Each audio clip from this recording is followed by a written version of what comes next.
Welcome to episode 35 of the Serial Chillers podcast. I am your host, Jesse, and thank you guys for listening. Today, I've got two returning guests that you all know and love. Joseph and Alex are back in the studio, and as always, across the internet, joining us one more time, co-host Greg. Today, our serial killer is John E. Robinson. Some of you may have heard of this con man son of a bitch. Some of you may have not. But in the end, we're all going to know a little bit more about him and answer some trivia along the way. A huge thanks also goes out to Kristen Van Otterloo for her Patreon donation. On this episode, we're going to have some fun, so as always, sit back, relax, and enjoy this episode of the Serial Chillers podcast. All right, let's fucking do this thing, dude. Welcome, everybody, to episode 35 of the Serial Chillers podcast. Episode 35 of a million, as I'm sure you guys know. I've got a couple OGs here in the studio.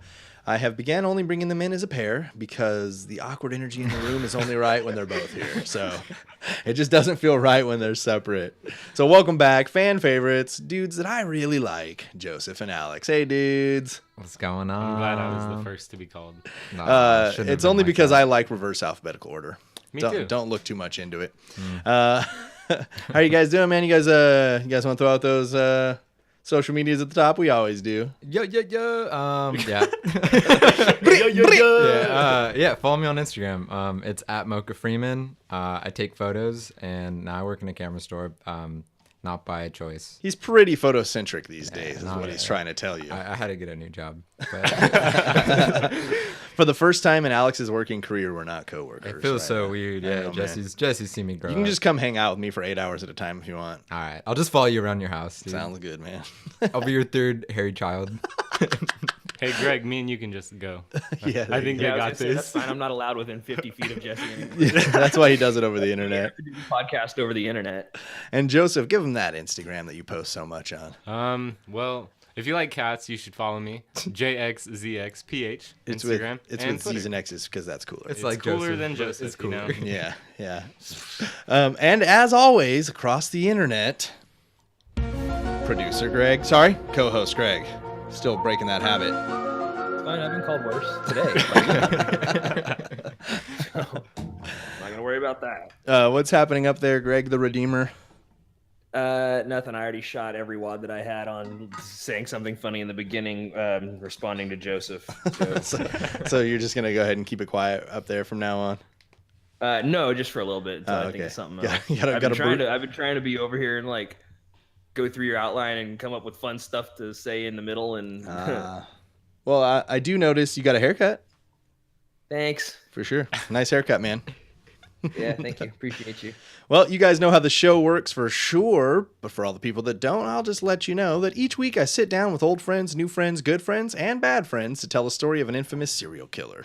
Throughout the show, you guys will chime in on my story and have stories of your own that are true crime, dark, creepy, unsolved, or otherwise mysterious. Lastly, if you have questions about the questions, make sure to ask questions because I cannot answer questions about questions if you never asked questions. Are there any questions?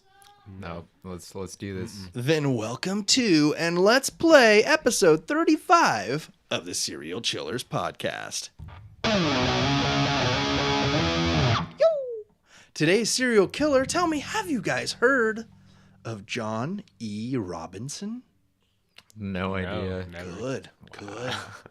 A simple Google search for John Robinson will pull up some like 17th century, I believe, French emperor. So make sure you throw that E in there to really find out who we're looking for today. Yeah, because otherwise you're going to get a USC and Los Angeles Rams football coach who's like 83 years old. You already did that? Oh, yeah. I told you I was trying to find interesting shit, and I was like, oh, cool, the serial killer was also a football coach. Like, that's maybe something I Wait, can say. he's But then still I started doing coaching? the math, and So you guys kind of know how it works. Question number 1.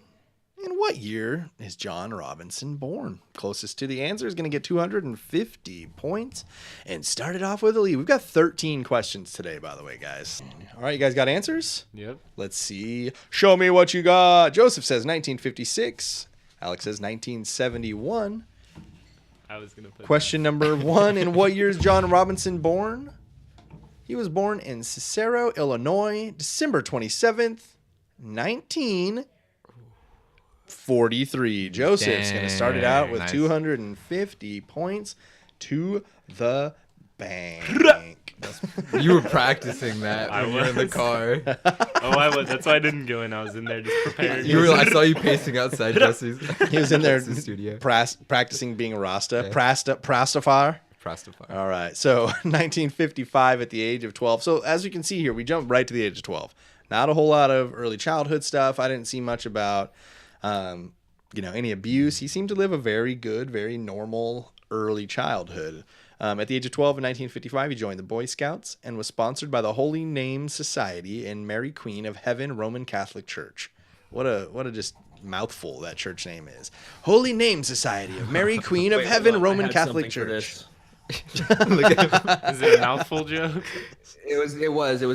You know what? Come back to me. Go You ahead. got it. The NG Chris. In fall of 1957, at the age of 13, he was accepted into the Quigley Preparatory Seminary. This is a 5-year course for young men who plan to become a priest later. In November of 57, still at the age of 13, he was named an Eagle Scout. He was also said to be an elite future leader and was overly pompous at his Eagle Scout ceremony. So he got his shit and walked off all... You fuckers see that? No Boy Scouts around here. You can call me an Eagle from now on. Dang. Eagle here. So kind of, this is going to set the tone for how he is pretty much his entire life. He's going to be pompous. He's going to be arrogant. He's going to be an all-encompassing asshole. It's everything you thought and more coming from a serial killer. In mid-November of 1957, as an Eagle Scout, he traveled to London to sing for the Queen of England. Afterwards, backstage, he received a kiss from a celebrity. Ooh, question number 2. What famous actress did he get a kiss from? Now remember, this is 1957. We have A. Ingrid Bergman, B. Judy Garland, C. Lauren Bacall, or D. Katharine Hepburn. Or E. Kevin Spacey. He likes kissing little boys. Edgy and topical. Well, it depends on when you listen to this podcast. That's true. It'll still be relevant. All right. Joseph says D. Katharine Hepburn. Alex says B. Judy Garland. They're throwing some middle fingers, and some disagreeing is happening. In 1957, he sings for the Queen of England. Afterwards, backstage, he receives a kiss from Dorothy herself, Judy Garland. That's right. Alex takes 250 points there. Judy Garland. Man. Switched his middle fingers to thumbs up. Dang.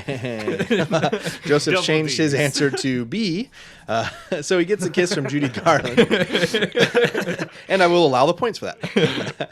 So after he gets the kiss from Judy Garland, he also sees actress Gracie Fields. He tells her that he plans to study for priesthood when he completed Quigley Preparatory Seminary, located in Chicago.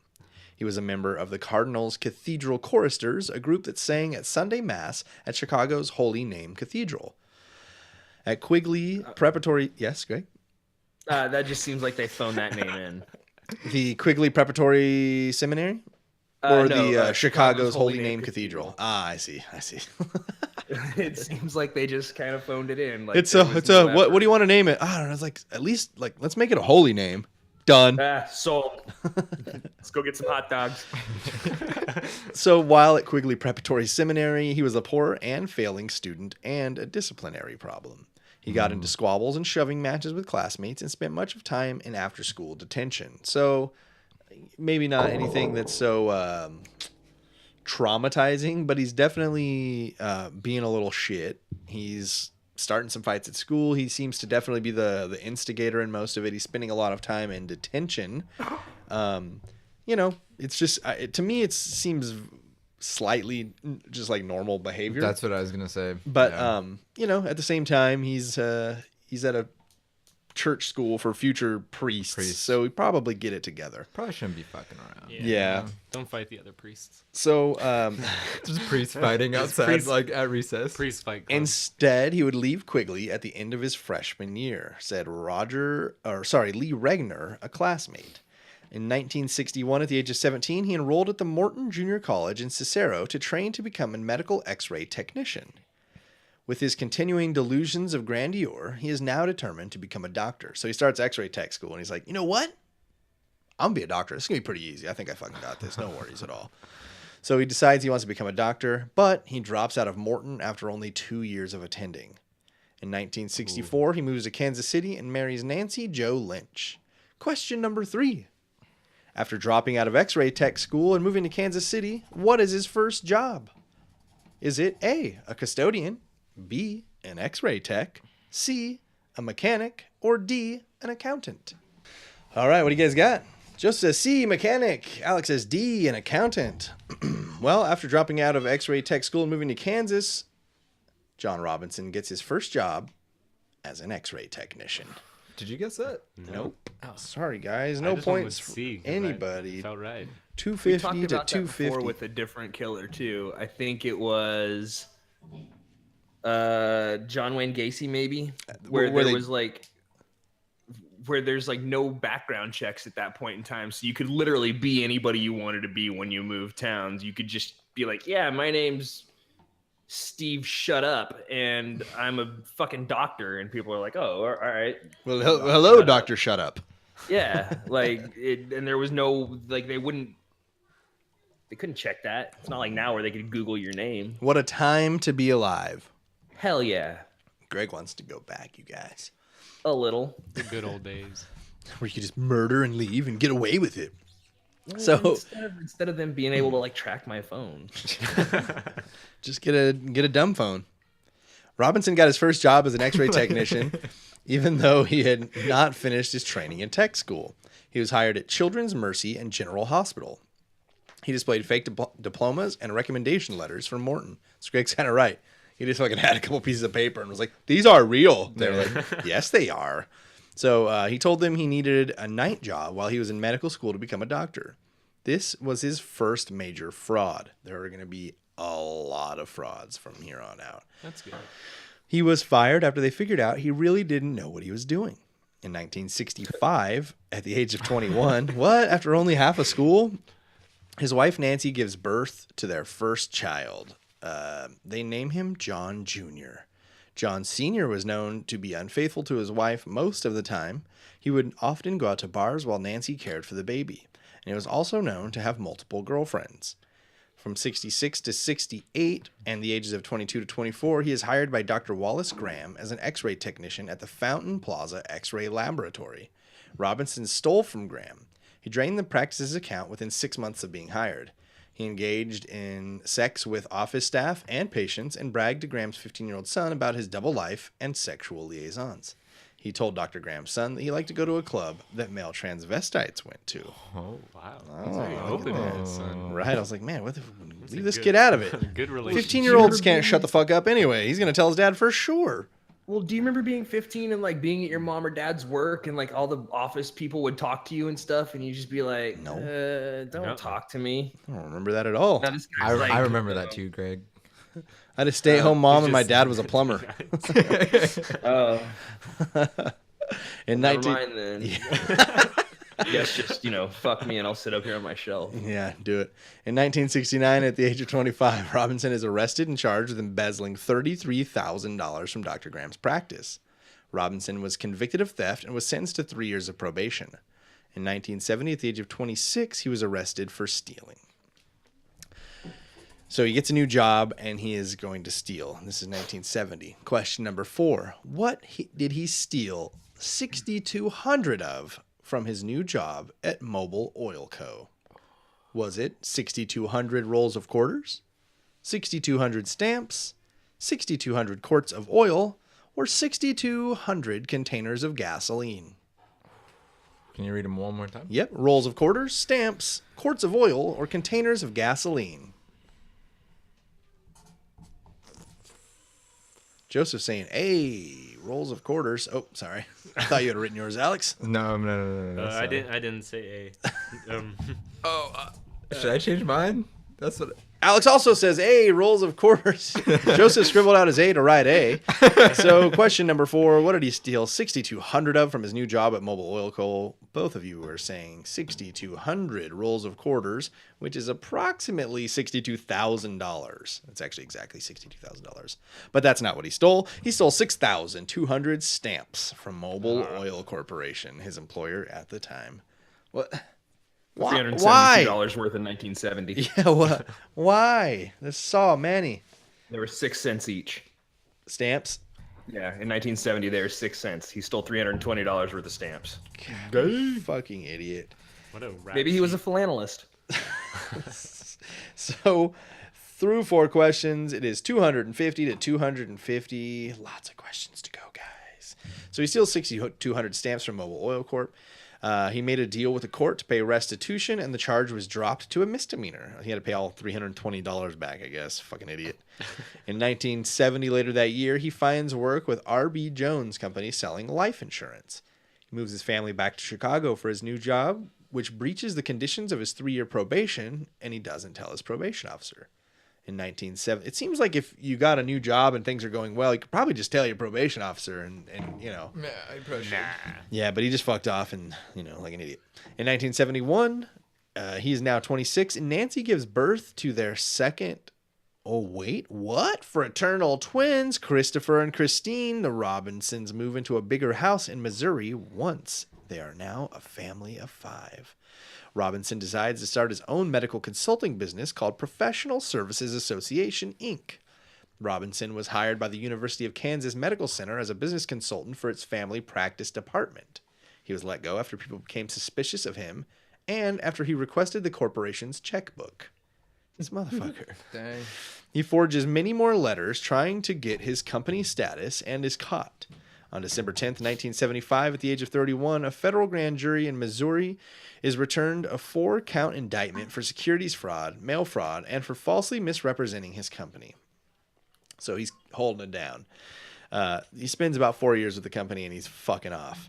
In May 24th, 1976, he's now 32 years old. He pleads no contest to the charges of interstate securities fraud and was fined $2,500 and furthered his probation by 3 more years. Robinson family moves to a new house and over the next few years became a scoutmaster, coached a t-ball team, refereed school volleyball games, bought 2 horses, and became a Sunday school teacher at a Presbyterian church, even though he was Catholic and dressed up like Santa for the neighborhood children. Most, from what I could gather from this, because I don't know a ton about religion, but it seems that most Presbyterians don't even celebrate Christmas. So he's like this pastor at a Presbyterian church as a Catholic man who dresses up like Santa for the holidays. Don't you think he wouldn't have been able to become a pastor? I think he's just one of the world's greatest bullshit artists, and he was gonna do what I think really whatever he wanted to do. He was gonna find a way to do it at least. Power of Saint Nick. As well as becoming this. So he wasn't a priest. I'm sorry. He became a Sunday school teacher. What was that, Greg?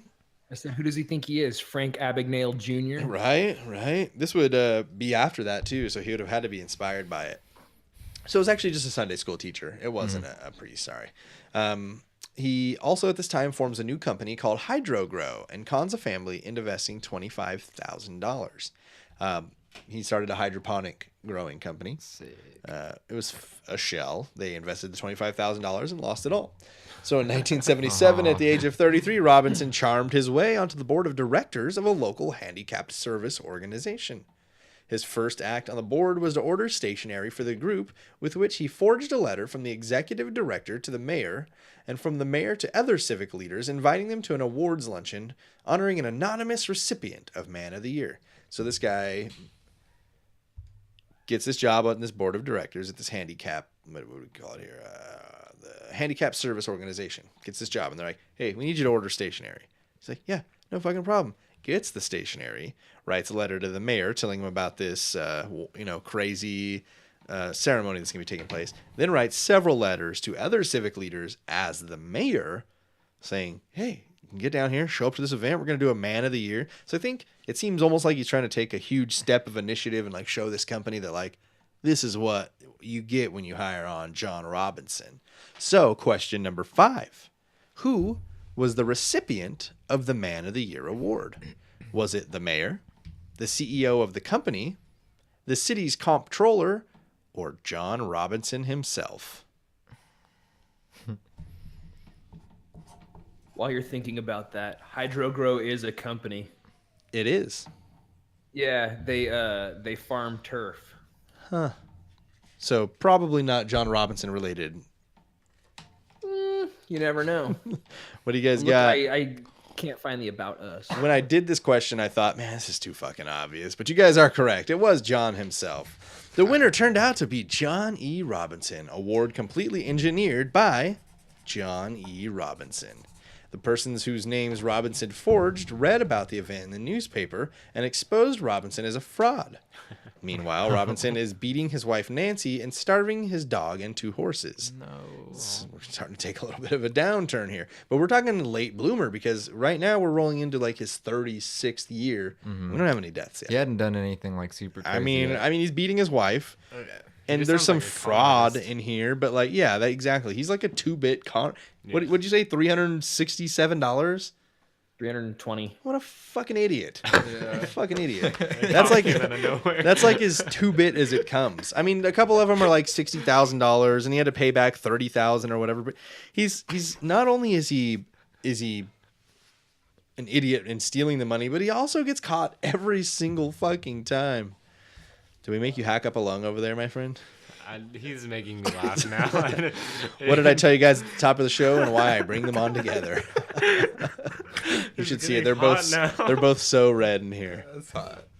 In March of 1979, Robinson is finally discharged from federal probation with an excellent report from his probation officer. He then became the employee relation manager at Guy's Food.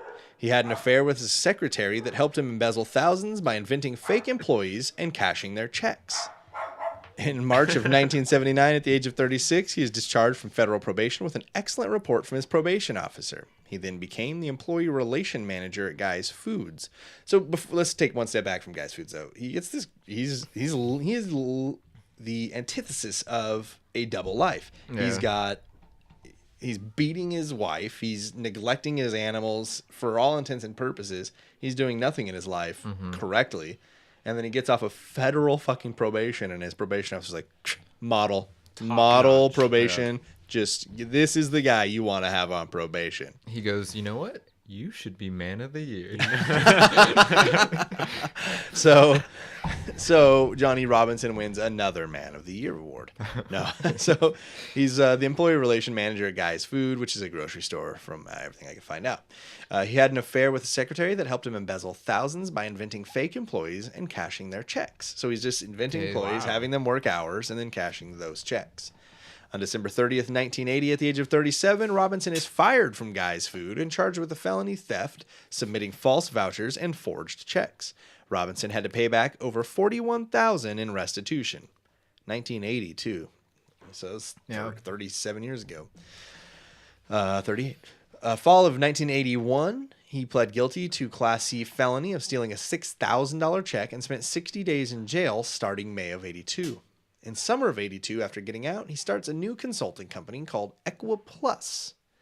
Robinson sexually propositions many of his neighbors' wives and gets into physical fight with one of the husbands. In fall of 82, now 38-year-old John Robinson gets a partner in crime named Irv Blattner. This is such an unattractive name. And I know, IRV Blattner. That's me. You need anything, you call Irv. So Irv Blattner becomes Robinson's partner in crime, and they start a sister company together called Equa+. In May of 1984, at the age of 40, Irv Blattner leads Robinson to a woman whom wanted a divorce. Robinson poses as an attorney, promising to get her a divorce if she paid him $200 and gave him her car. She never got her divorce or her car. She's still married to this day. In 1984, at the age of 40, John hired Paula Godfrey, who was 19 at the time, to work as a sales representative for his firm. He picked her up from her parents' home in September to go to the airport, and she was never seen again. This will prove to be the late bloomer's first victim. Question number 6. How many will he take in total? This is going to be closest to, gets 250. If somebody nails it, they're going to get 500 points. How many? What was the question? That's his first victim. His first victim is going to be at the age of 40. Okay. How many total is he going to take? Okay. And it's 250 points for the closest, but if one of you nails it, it's 500 points. And we've got a 250 to 250 game here. Feeling I pretty looked good. it up while you were. Oh, sorry, 500 to 500, that is. While you were talking about it, the $41,000 in now money is almost 132 grand. Whoa. I did not expect. I expected it to be like 60 or something like that. Whoa. $131,779.45. So that's quite some inflation. Wow. So yeah, I mean, I don't even know how you would pay. That would take somebody normal working and not paying anything at a minimum wage job like 7 years to pay off. Anyway, so how many is he going to take out? Alex says 17. Joseph says 12. Question number 6. The answer is 8. Ooh. Joseph is getting an additional 250 here Keep it Yeah, up. good job, Dean. to go up Good job. 750 to I'm just glad to be here. 500. We are through 6 questions of 13. Keep doing what you're doing, guy. The encouragement, what you're walking. just keep the encouragement coming, Alex. Keep it coming. Maybe you'll get under his skin and you'll finally put him on tilt. Yeah, I'm down. In summer of 84, at the age of 40 still, Robinson rents a duplex in the name of his company, Equa 2, and turns it into a brothel. He hires Linda Stevens Jones to run it and find other girls to join. The brothel specialized in BDSM. Oh. So, I put this in here, Greg. I know that you see that I both italicized and bolded this. Yes, I do. Because I kind of think it's bullshit, but it comes up more than once. So I wanted to put it think in. what? I don't think it actually happened, or it's a real thing. Really? But it came up on more than one article. So anytime that happens, where it's more than one or two, or it's something that I always want to put it in, just so it's there. But so speaking of the brothel, it said Robinson at this time had also become the leading member of a secret BDSM cult called the International Council of Masters. He was the cult's slave master and was to bring a victim to meetings for beatings, torture, and rape. And we'll kind of talk a little bit more in detail about this later. Somebody kind of comes out and says some stuff too. So You're like on the fence about it, you think? he's leading a double life. There's no doubt. Okay. He's doing some crazy shit. He's a 2-bit fucking thief. He's a murderer from what we can see by now. I'm not sure if like secret cult leader is also Sex dungeon. Yeah, I don't buy it. I don't think he had time. I don't think he had. There's no definitive proof. It's a bunch of people saying things, but Yeah. the police in court, they didn't talk about the secret sex cult that he was a part of. Also, what was taking place in the mid to late 80s? The Satanic Panic. Yeah, that's it was true. fucking huge. If you were a murderer, you almost assuredly had something to do with Satan. So, West Memphis 3, Yeah. Richard Ramirez. Richard Ramirez definitely played into it, but Yeah, he's feeding into it. for yeah, sure. but Satanic Panic was a huge thing, and probably a lot of people went to fucking prison and were, burned at the stake, so to speak, Yeah. because of people believing that they were doing what they were doing for Satan. Hail Satan. So, I'm not sure if I believe that.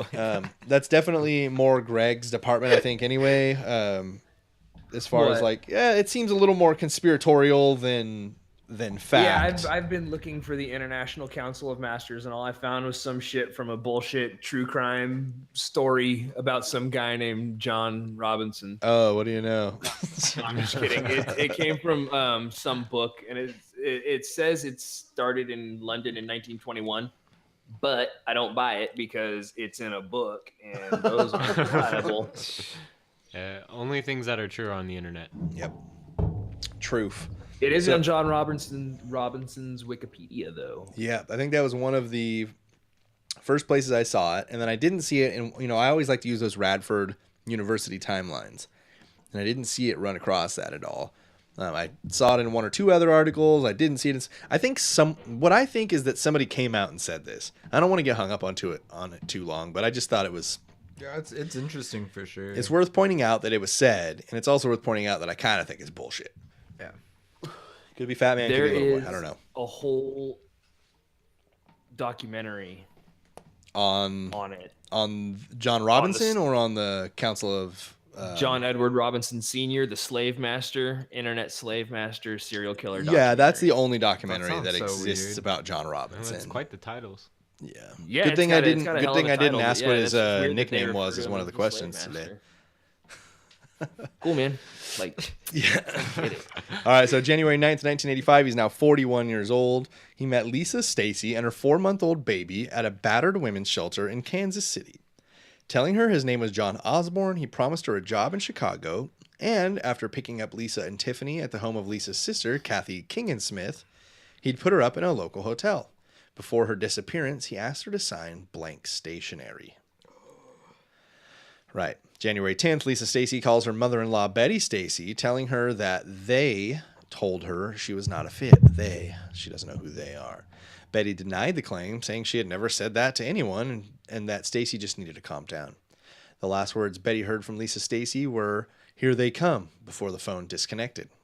Robinson called his brother, who was childless and trying to adopt. That day, his brother came to Kansas from Chicago because he found a baby girl for them. Dawn and Helen Robinson would return to Chicago 2 days later with a beautiful 4-month-old baby and forged adoption papers.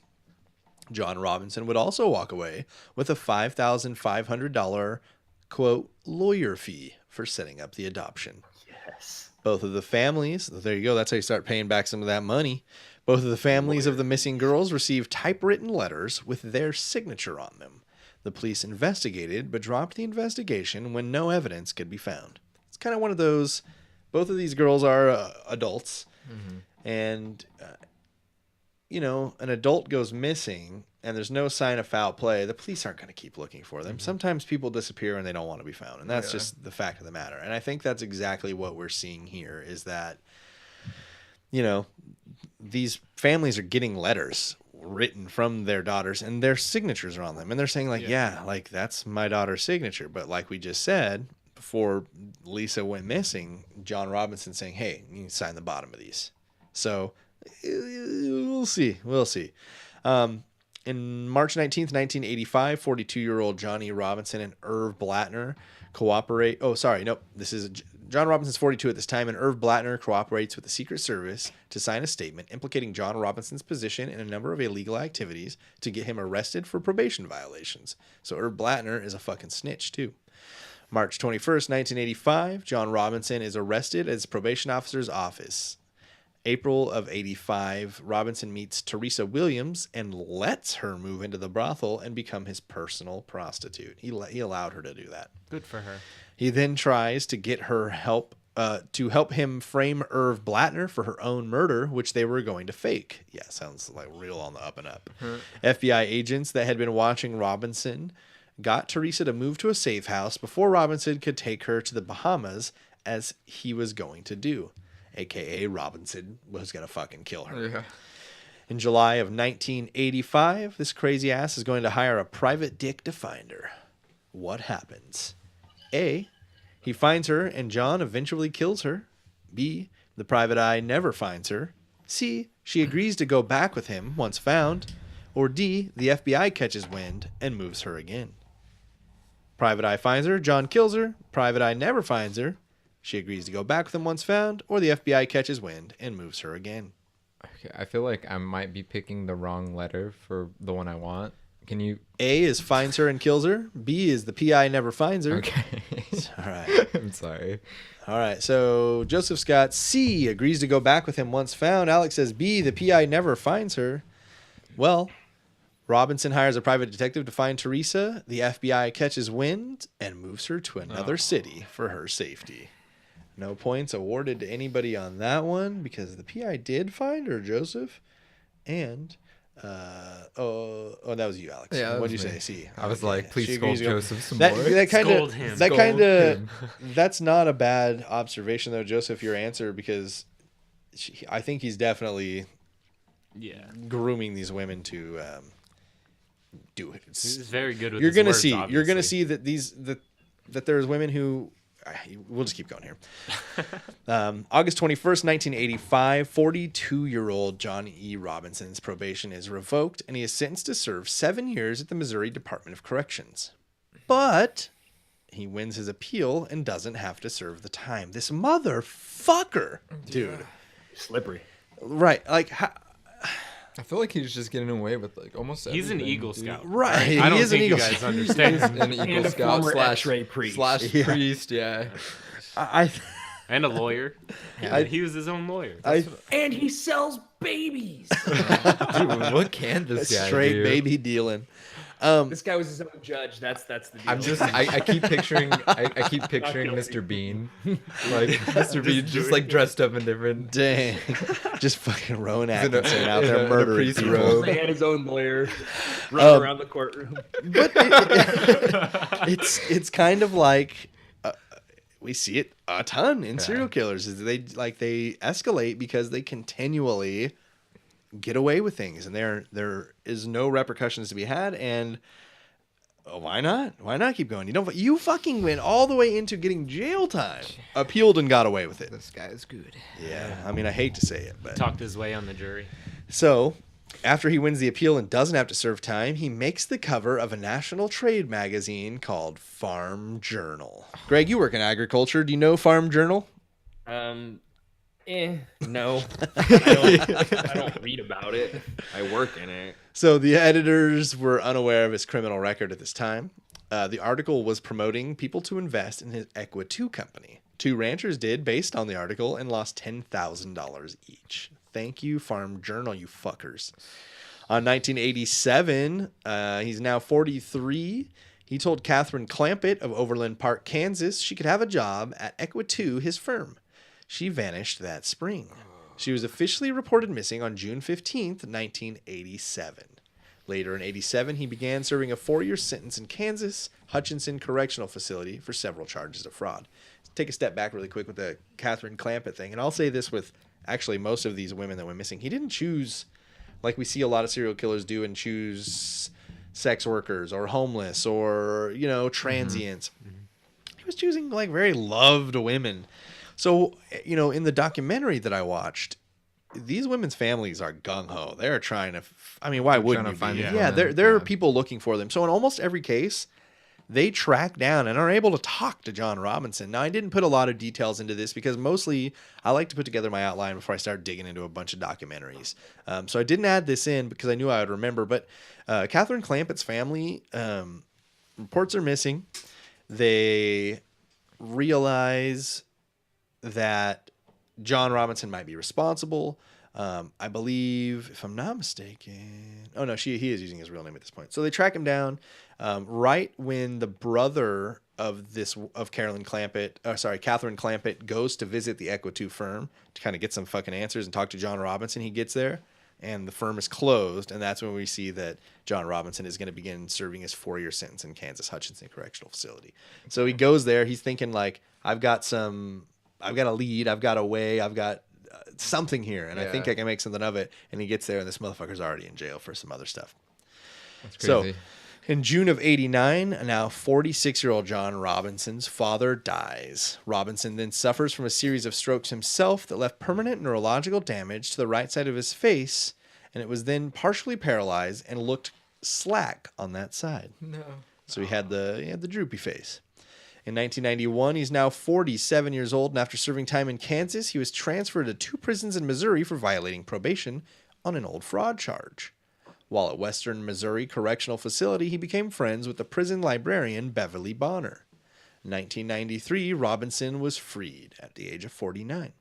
Question number 8. After Robinson's release, what did prison librarian Bonner do? Did she A, stay pen pals with him, B, turn down an offer of employment by him, C, leave her husband and move to Kansas with him, or D, nothing different? She just stayed as a prison librarian. Pen pals, turn down an offer of employment, leave her husband and move to Kansas, or nothing different? Alex says C. Joseph says B. The answer is Bonner divorced her husband and moved to Olathe, Kansas. Alex, getting back in it. We've got 750 to 750 now, boys. Starting to sweat over there, Joseph, or what? I've been sweating. Because he's wearing that cool jacket. It's that fucking I was just cool gonna say, it's jacket, the dude. sweet jacket. It's that cool Damn guy. it. it's Now that cool I guy want that jacket. And I know for sure it's not going to fit me. It's that cool guy jacket. Which, I don't know, I feel like is making me more mad that I want it and definitely can't have it. That's pretty cool. I'm gonna wear it anyway. Fat guy in a little cup.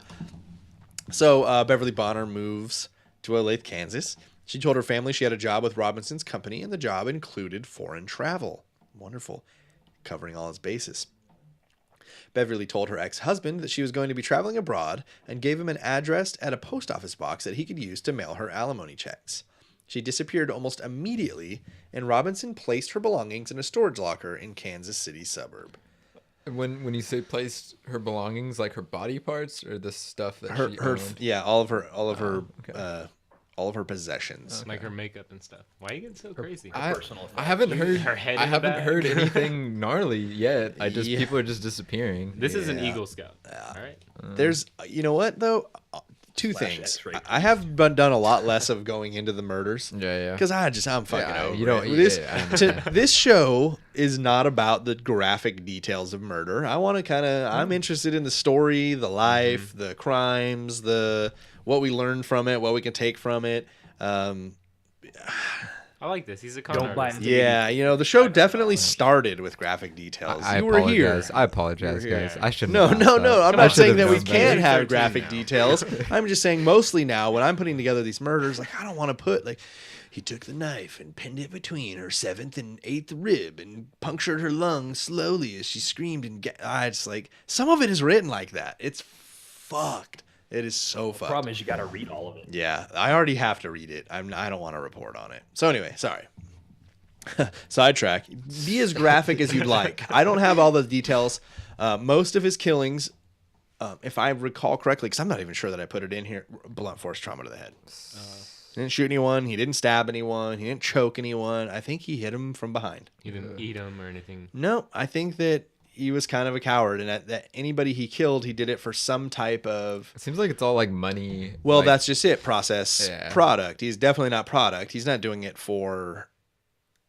Well, maybe it is product. It's not process. He does not care to kill them. But it's product a lot means, that they want the body or the satisfaction or the trophies that come with it. I think he's It's just killing the them end to like result. get an alimony check or to Yeah, get their there's no, social like, security pleasure. check or it's he's a just trying to get some stamps, dude. yeah, it's just a means to an Stamp end for him. collection. He's just trying to get some stamps. Oh my gosh. So, in the summer of 1994, a 50-year-old John E. Robinson, a man, sneaks in as a man known only as John. He took Sheila Dale Faith and her daughter Debbie Lynn from Pueblo, Colorado, after meeting Sheila through a personal ad. John portrayed himself as a wealthy man who would support Sheila and Debbie and pay for therapy for Debbie and give Sheila a job. Now, I left this line in as well, but I could not find anything that says why Debbie would need therapy or why this is important to point out. But That's kind of weird. Yeah, it felt like something I should leave in anyway, just in case. People want to look into it. or Yeah, something, exactly. I do a lot of work putting these together. It's not the most in depth. There are for sure things that I'm going to miss. I put them together. You guys are my 4th show in 5 days or 6 days. Yeah. These outlines are. I mean, I'm not doing them in one night, but I'm definitely not spending a week and a half on them like I'd really like to. So the only way I could do that is if people give to the Patreon, serialchillerspodcast.com/Patreon. So That's a subtle plug. right. So I think it's patreon.com/serial chillers podcast. you guys will find it. Just type in Serial Chillers Podcast, Patreon, give me money. Hey, give Jesse some money, guys. Yeah. So John portrayed himself as a wealthy man who would take care of Sheila and Debbie and pay for the therapy. They packed up their belongings and moved to Kansas City area where they were promptly disappeared. They were. They vanished, but their mail, including their disability checks, were being forwarded to a mailbox at the mailroom. For years, the Social Security Administration continued to send checks to the suburban Missouri post office that they had given out as their new address.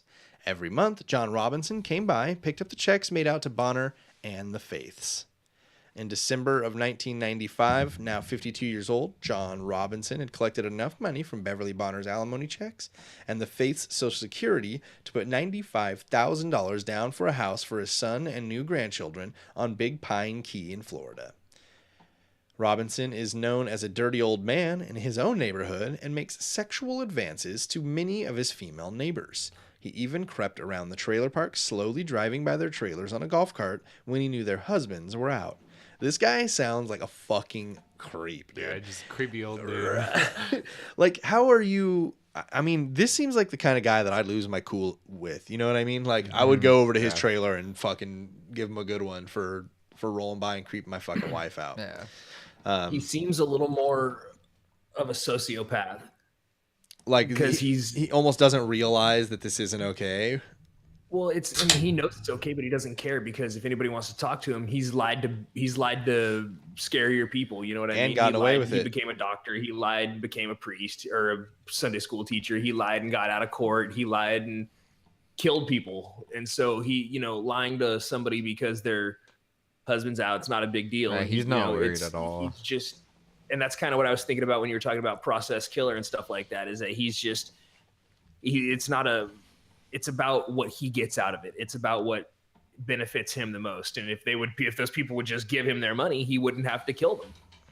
Does he ask though? And I don't know. I wasn't there. Yeah. Should have at least asked.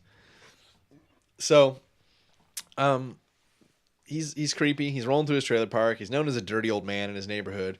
In 96, he and his wife moved to a new mobile home in Olathe, Santa Barbara Estates. He spent a lot of time in front of his 5 computers searching for BDSM on the internet. Now, I didn't actually know this.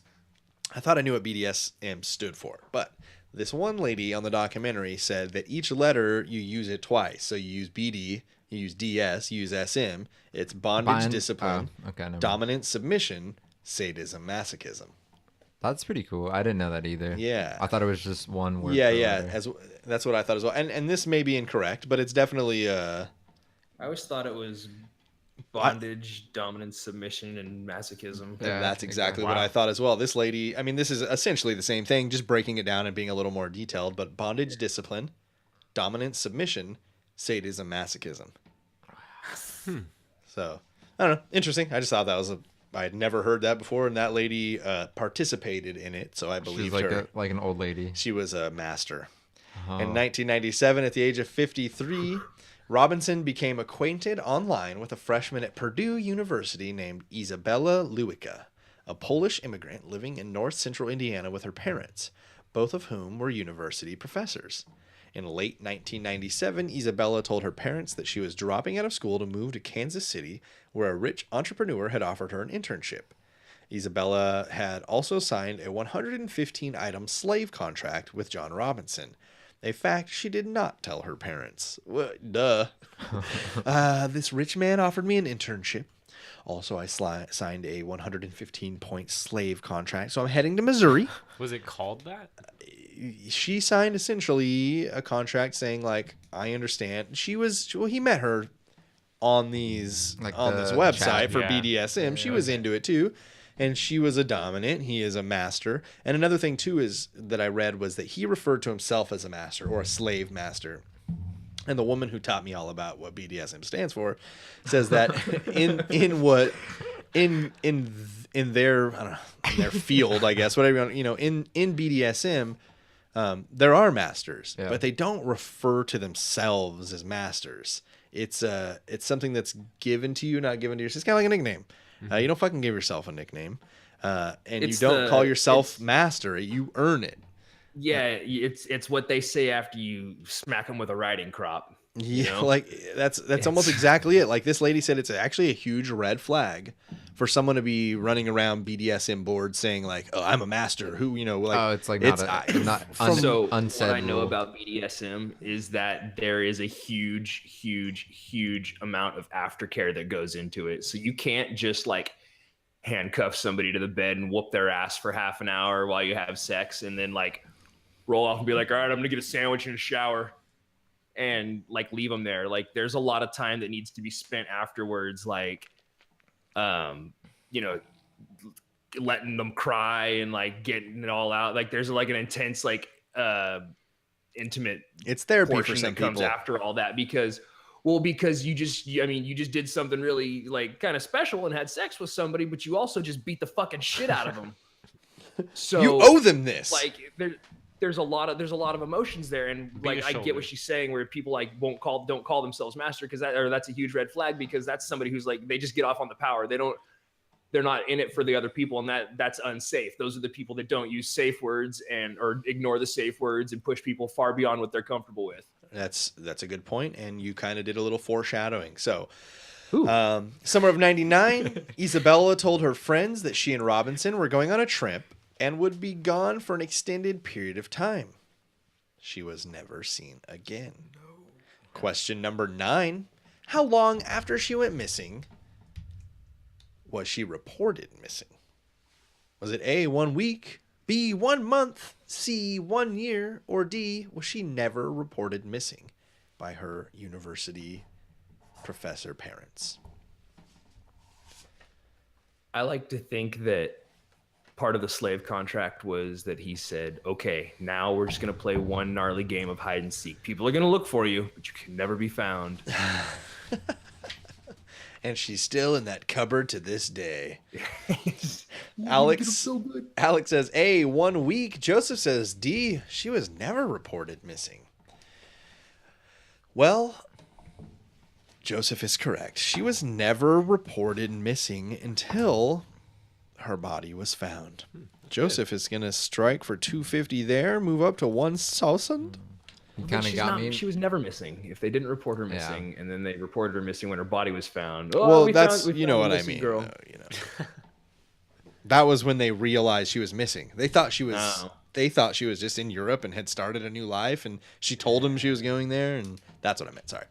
Nah, I got you. So at one point, somebody asked about her, a web designer, and Robinson told him that she had been caught smoking marijuana and had been deported back to Poland. Isabella's parents continued to get emails from their daughter until Robinson's arrest. So it's a new time now. He doesn't have to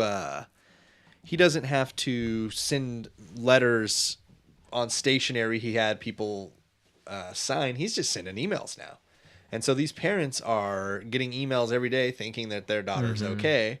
And all of a sudden, the emails stop once Robinson is arrested. So, interesting coincidence. Fall of 1999, and now 55-year-old John Robinson met Suzette Troughton at a BDSM chat room in late of 99. Suzette, who is 27, was a healthcare worker from Michigan, and Robinson promised her $60,000 a year if she would take care of his diabetic, wheelchair-bound father. In addition to the $60,000 a year, Robinson promised he and Suzette and his father would be traveling the world together. His dad's dead, remember, by this time. Okay. In September of 1999, Robinson buys 16 acres of old farmland in La Signe, Kansas. Almost called it just L.A. because I don't know how to read. In La Signe, Kansas. Or La Sign, maybe. Somebody in Kansas is going to give me shit like the people in upstate New York. They didn't actually give me shit. They told me I was doing a good job, but I just sucked at pronouncing upstate New York names. Well, quit naming your fucking town Schenectady. You know what I'm saying? That's actually one, because you look at it and you go, oh, hey, yeah, that's Schenectady. Yeah, because you've heard of it before, not because you know how to read it. September of 99, he buys the farmland. He stores an old trailer on the property, which he later hides 2 bodies inside 55-gallon chemical barrels. In February of 2000, Suzette Troughton moved to Kansas City to work for JR. Before she was to depart from Michigan, she left Robinson's name and phone number with her mother, Carolyn Troughton, with whom she was very close. Carolyn Troughton received several typed letters from Suzette, which were allegedly written while she traveled abroad, but had Kansas City postmarks and were uncharacteristic. Carolyn Troughton received several typed letters from Suzette, which were allegedly written while she traveled abroad, but had Kansas City postmarks and were uncharacteristically mistake-free, according to her mother. Carolyn later testified that Suzette was a poor speller and never typed notes to friends or family. These were mistake-free. They were perfect. She said the only thing that was clear is that was her daughter's signature. But we're talking about letters that came from across the world that are postmarked from Kansas City. So for someone who does his homework and does a lot of covering himself, it seems like that's definitely one. But this is another case of where we're seeing that these parents and these people, they fucking care. They're not. He's not just getting transients, like runaways. These people are looking for him. On March 1st, 2000 is the last time Carolyn Troughton heard from her daughter Suzette. After contact with Suzette dropped off, Carolyn called the telephone numbers her daughter gave her and was surprised to have Robinson answer the phone. After all, the letters she received from her daughter said they were traveling together. Robinson denied this and said she had run off with an acquaintance and they had stolen money from him. Carolyn contacted the Lenexa police and filed a missing persons report. In spring of 2000, John Robinson is now 56, and he sends money to Vicky, a recently laid-off psychologist from Texas who is suffering from depression and lack of meaningful relationships. Police had tapped Robinson's phone and were aware of his contact with Vicky. When she visited him over the Easter weekend, the police listened in the next room of a hotel while Robinson and Vicky engaged in very rough sex. Here you go, Greg. This is what you're talking about. Robinson forced her into sex acts Vicky did not want to do, took photos when she was tied up despite her explicit instructions not to, and slapped her much harder than she expected. Oof. These acts constituted as sexual battery. In addition, Robinson left her in the room without any money and alone in a strange city for several days before returning. When he came back, he ordered Vicky to return to Texas and await further instructions. That's what I kind of mean. Like, so Greg totally nailed it in that, like, this is this intimate thing, and there's like a process to go. There is. It's a community of people who have a very black and white way of doing things. Yeah, it's 100% about trust, right? Because I mean, you're gonna let somebody.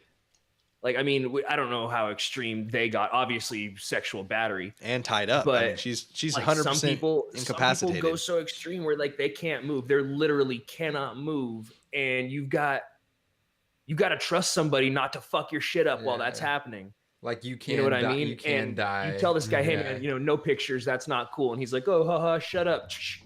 Right. And then just leaves her in the room for a couple days without any money or anything. Yeah, that's. He took it beyond the sexual and went to the mental. And then he takes her and says, hey, fucking go back to Texas and wait to hear from me. And the problem is, like, that's like Stockholm syndrome. If, sometimes people just get off on that kind of shit too. And who knows, man, if she did, that's insane. Yeah. Well, she did go back to Texas. And on her way out, question number 10. What did John steal from her as she left? Was it A, any extra cash she had, B, her checkbook, C, her heels, or D, her sex toys?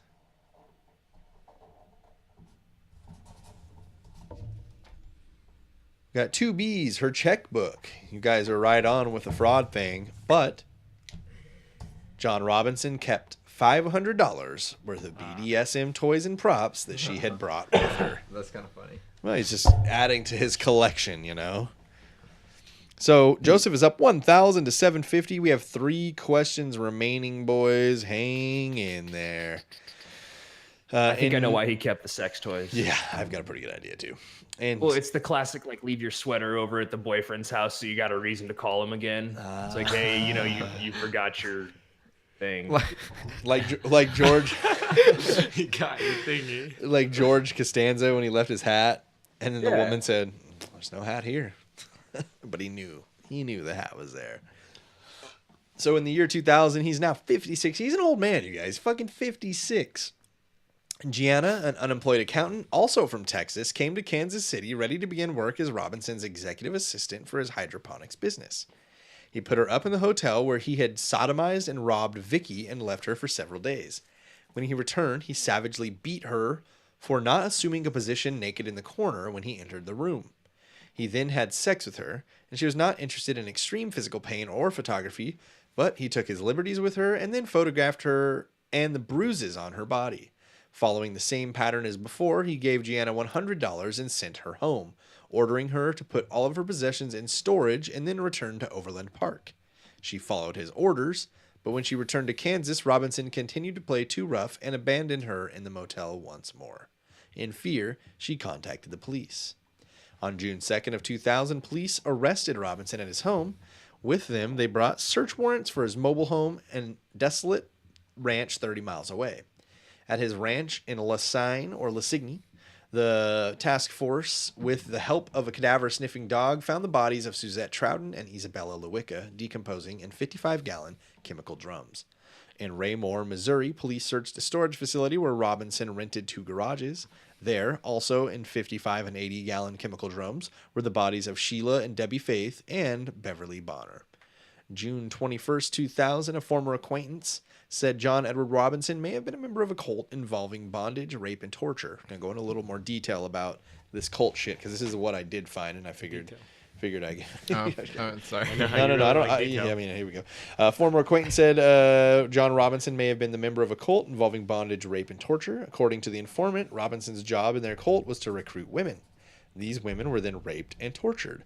The witness, who remains unnamed, saw Robinson participate in 3 Kansas City area rituals where no one was killed.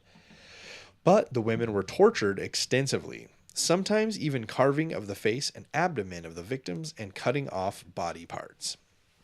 In June 26th of 2000, authorities confirmed that Sheila Faith was one of the victims found in the Raymore storage locker, but they yet to confirm the remaining body is that of her daughter, Debbie. In 2002, Robinson stood trial in Kansas for the murders of Suzette Troughton, Isabella Lewicka, and Lisa Stacy, along with multiple lesser charges. After the longest criminal trial in Kansas history, he was convicted on all counts. Question number 11.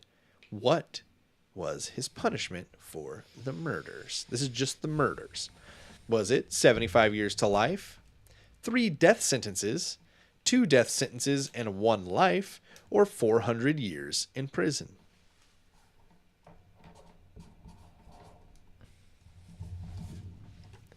Alex says D.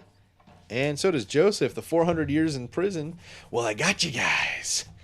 Because he received the death sentence for the murders of Troughton and Lewicka, and life imprisonment for Stacy's because she was killed before Kansas reinstated the death penalty.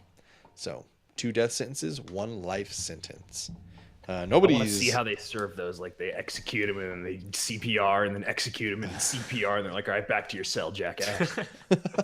Fuck out of here, huh? All right, still 750 Alex, 1,000 Joseph. 2 questions to go. Still really anybody's game, guys. I don't know, man. I don't know. It's still anybody's game. Getting a little nervous. So, he also received a 5 to 20 year prison sentence for interfering with the parental custody of Stacy's baby, 20 and 1/2 years for kidnapping Troughton, and 7 months for theft, fraud, and forgery. After his Kansas convictions, Robinson faced additional murder charges in Missouri based on the evidence discovered in that state. Missouri is far more aggressive in its pursuit of capital punishment convictions, and Robinson's attorneys were anxious to avoid a trial there. Kansas has not executed anyone since reinstating its death penalty statute in 1994. Chris Koster, the Missouri prosecutor, insisted as a condition of any plea bargain that Robinson lead authorities to the body of Lisa Stacy, Paula Godfrey, and Catherine Clampett. Question number 12. True or false? Does he go for the plea bargain? I should say, he goes for the plea bargain. True or false?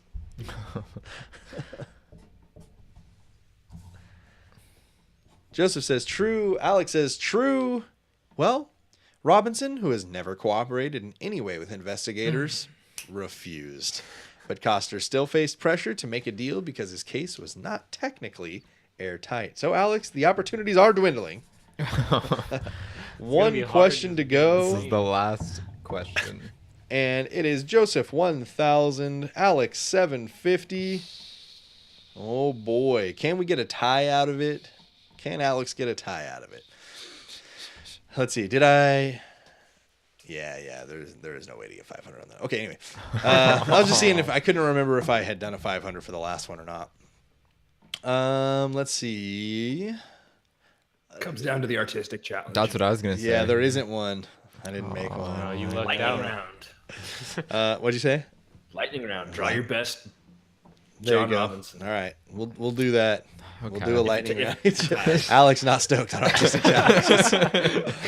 Okay, so Koster's case is not technically airtight, among other issues. Well, you don't have to do it yet because it's not a tie yet. If you feel like you're going to tie it up, you can start your John Robinson. Not yet. He likes to Plus, pick it's the a same lightning ones. round. You got to do it quick. Yeah, that's true. Okay. So among other issues, there was no unequivocal evidence that any of the murders had actually been committed within Koster's jurisdiction. Robinson, on the other hand, faced pressure to plead guilty to avoid an almost certain death sentence in Missouri, and failing that, yet another capital murder trial back in Kansas. When it became clear that the women's remains would never be found without Robinson's cooperation, a compromise of sorts was reached.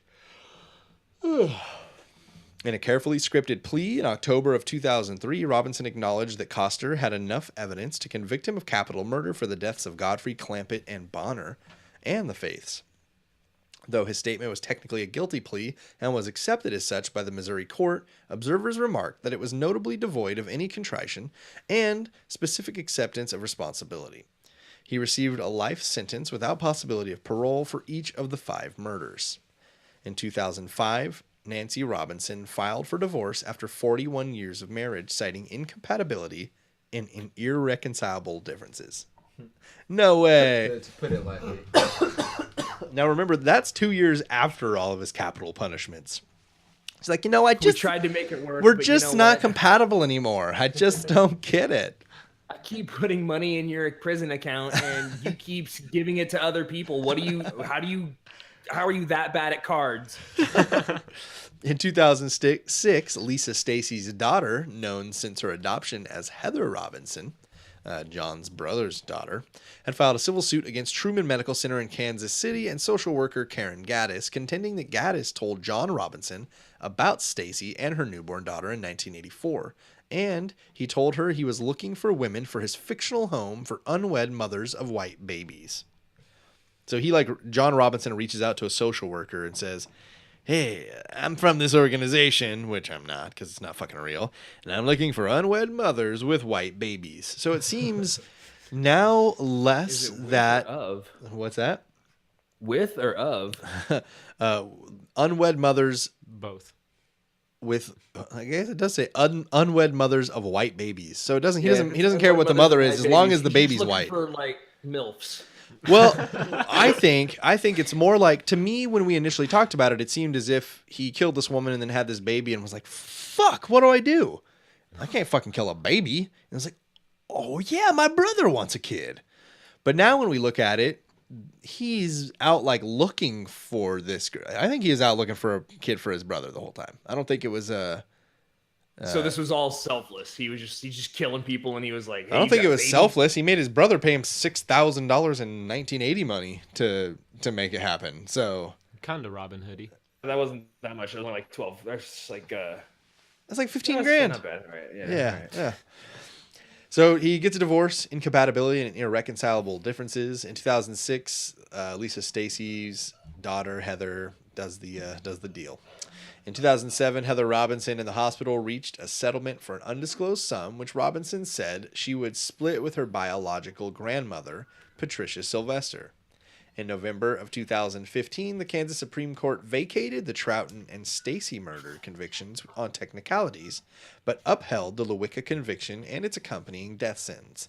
The ruling marked the first time that Kansas's highest court has upheld a death sentence since reinstatement of capital punishment there in 1994. Question the last, number 13. In what year did John E. Robinson die? You can stab at this. How about that? I'm going to give you a chance okay. here. All right. Stab for $500 or multiple choice. Okay. Is Joseph over there stabbing with confidence? I'm going to stab too. Going to get a couple stabs here. Um, In what year did John Robinson die? All right, Joseph said 2010, and Alex says 2017. So there was a multiple choice. Yeah, can we hear those for fun? Yeah, 2012, 2015, 2017, and still alive. So Joseph is off the list. yeah, no. Alex, you were on the list. John E. Robinson currently remains on death row at the El Dorado Correctional Facility in Kansas. Joseph, congratulations. You are the episode 35 champion. How does it feel? I You can missed take the that last sugar-free Red Bull home. I missed the last one, so I don't feel too good. So, because you missed one, but you're still a winner. That was pretty good. Good job, man. You know, if you miss the last field goal, but you still win the game, it's okay. No, the last thing I did on that winning game is miss a All field right. goal. Well, I mean, go home upset about Yeah, it. you then, can be motherfucker. upset. I'm gonna crash my car. That's how I'm. Dang. So that's pretty much it about him. I did want to point out that the trial spawned a number of email and now Second Life hoaxes. with the web users warned first against the usernames Slave Master, Sweet Cali Guy Forever, I'm a Hustler Baby, Free Mumia 911, Monkey Man 935, Rock Hard Abs, and most recently, Dreamweaver Gray. The email usually... I thought you were going to say Dreamweaver Greg. I should have. No, but that's what I'm changing my Xbox handle to now. The email usually read something like this. Subject, from the state police, not a joke. Please read this. State police warning for online. Warning from the state police, USA, not a joke. Again, they restate. State police warning for online. Please read this very carefully, then send it out to all the people online that you know. Something like this is not to be taken casually. This is something you do want to pay attention to. Think of it as a bit of advice, too. If a person with the screen name of Monkey Man 935 or any of those other ones we had up there contacts you, do not reply. Do not talk to this person. Do not answer any of his or her instant messages or email. Whoever this person may be, he or she is the suspect for murder in the death of 56 women so far, contacted through the internet. Please send this to all the women on your buddy list and ask them to pass this on as well. The screen name was seen on Yahoo, AOL, AIM, and Excite so far. This is not a joke. Please send this to men, too, just in case. Send to everyone you know. Ladies, this is serious. And you know somebody out there read that and went, Oh, fuck. My fuck. Yep, totally. I've got to send this to all the ladies on my buddy list because this is serious. It's not a joke. This is from the state police. It's not a joke. It's a warning and a bit of advice. Do you see this? It says it right here. So, unfortunately, no lightning round tonight. Sorry, Alex. That's okay. Congratulations again, Joseph. I still did it. Joseph got a drawing in. So, I mean, that's it. That's John E. Robinson, though you guys have never heard of him, was...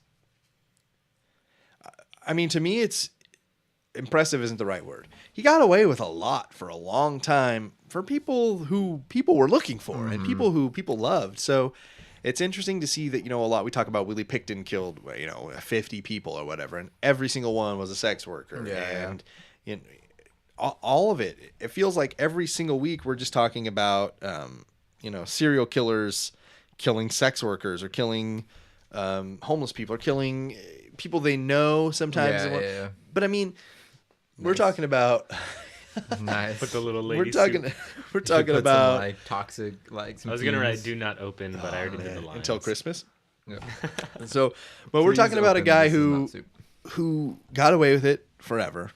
He did an okay enough job covering his tracks that no one caught on really fast. And really the only reason he got caught is because he was overreaching and overzealous at the age of fucking 56 or whatever. So nothing that we talked about was okay. The thing that I like about this story is that it's current. It's pretty current. fairly new. That's pretty nuts. So I think he murdered between 84 and 96 or 2001. 2001. Yeah. Either way, insane. Still alive. Johnny Robinson's still alive, still in the Kansas. He probably won't be. I don't know if Kansas is similar to California, but nobody's getting killed in the United States. Nobody's being executed. Anything you guys like to add before we get out of here tonight? You can buy John Robinson's pinky ring, Oh, how much?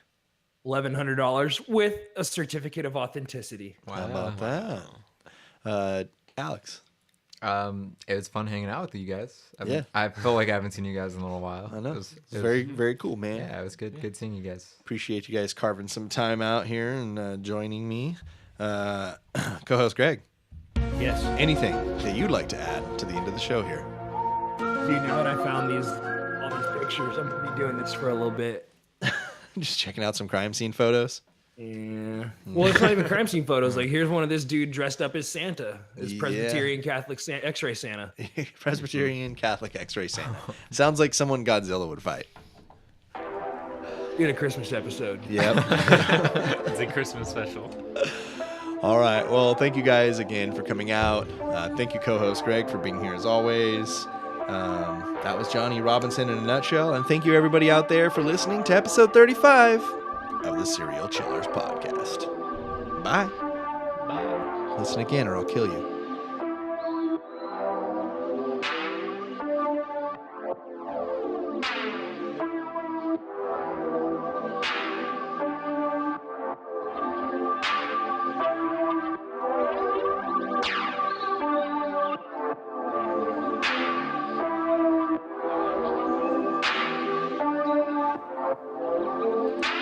Thank you, everybody, for listening to that episode. I appreciate you hanging in there with me. That was episode 35, and we are done with John E. Robinson. What a monumental piece of garbage. A con man and BDSM murderer. Good fucking riddance. I know he's not completely gone, but I'm happy to just see that he's behind bars somewhere. Congrats again to Joseph on the win and the sugar-free Red Bull that you did not take. Alex, I could hear in your voice that you did not want to do that artistic challenge, so I'm glad it didn't get there. I'm not glad you lost. I'm just glad you didn't have to do an artistic challenge. If you have any suggestions for future episodes or questions and comments about this one, please reach out. You can do it in so many ways. The Facebook page, the Instagram, and the Twitter. Facebook, Serial Chillers Podcast. Instagram is at Serial Chillers Podcast. The Twitter is at Chillers Podcast. There's now a Facebook group. Submit to that. We're trying to get it active. It's the more members we get, the more fun it's going to be. So join that and we'll get you in. You can email at serialchillerspodcast@gmail.com. Call or text the voicemail line at 1-805-666-2513. Serialchillerspodcast.threadless.com has some merch. A few orders have came in, so thank you guys so much for that. Serialchillerspodcast.com. I've told you a little bit about this season. I'm trying to stay on top of it. It's new. There are sources for every single episode. There are full outlines for every single episode. So if you just want to kind of read through the show, if you're ever not able to listen and you definitely want to know what happened, you can go over to the website. And it's not a transcription, but it is definitely the outline, and you'll get all of the information on that serial killer. Speaking of which, today's research comes from Wikipedia, Murderpedia, the Kansas City Star, Vanity Fair, and a documentary called Internet Slave Master. The Last Things Last, patreon.com/serialchillerspodcast. We talked about it a little bit in the show. You guys have heard it probably 1,000 times from me, but it helps so much. As little as $1 a month for 1 month, you can donate to the show if you like it. If you've ever thought about giving it all, I say thank you to you. Again, Johnny Robinson, awful. Joseph and Alex, co-host Greg, great. Thanks, guys, for coming on. The intro in this week's episode, as always, by co-host Greg, and the outro is by my brother Clay and his group Panic Club. You can find more from him at soundcloud.com/PanicCLVBXO. Thank you guys so much for listening. Appreciate everybody out there. And as always, remember, don't talk to strangers.